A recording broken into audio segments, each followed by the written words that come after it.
Too old to ride this kid's ride-on car, so today we're gonna make it for adults. An 8x8 is a good place to start, and as time goes on, we can add more axles.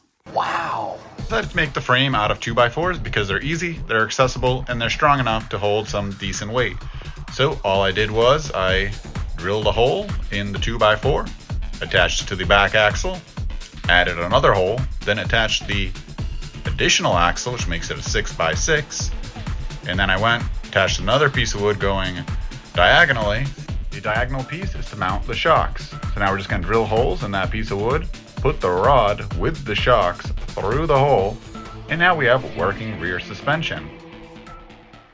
Now that we got this axle hooked up, which makes it axle number 6, we're going to add axle number 8 in the same exact way. Now we're going to repeat the process again to add wheel number 8 or axle number 4, which in this case is much simpler than the first one because we've already done it once.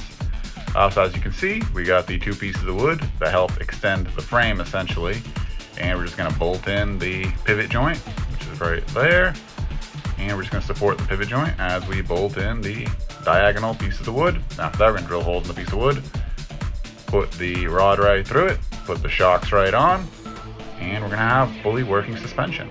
And the coolest part is it articulates and is able to wrap itself up, and you can drive on 4 wheels, which is pretty cool. So this is what our build looks like as of now.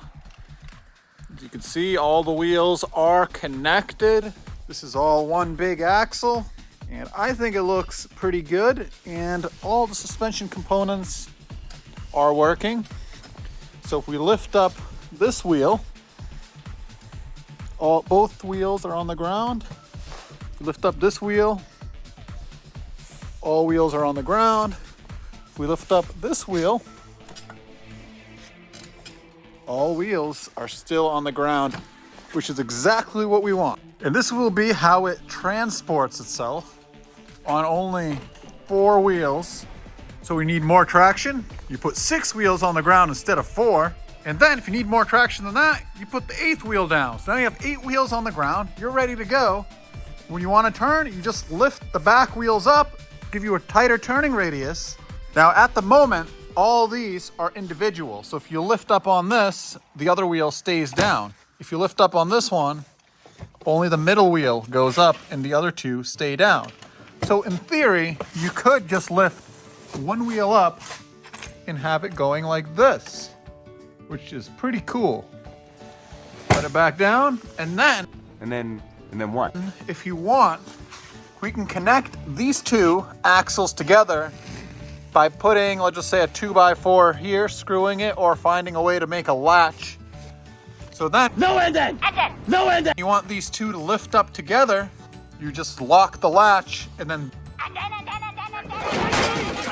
these 2 axles will be like a solid piece. So as you lift this up, this will come up as well. For the batteries, we're gonna run 136-volt battery for the front 4 tires or wheels, and a 36-volt battery for the back auxiliary wheels on this 8-wheel drive car as of now. An 8x8 is a good place to start, and as time goes on, we can add more axles. Thank you for watching. If you enjoyed this video and learned something new, hit the subscribe button.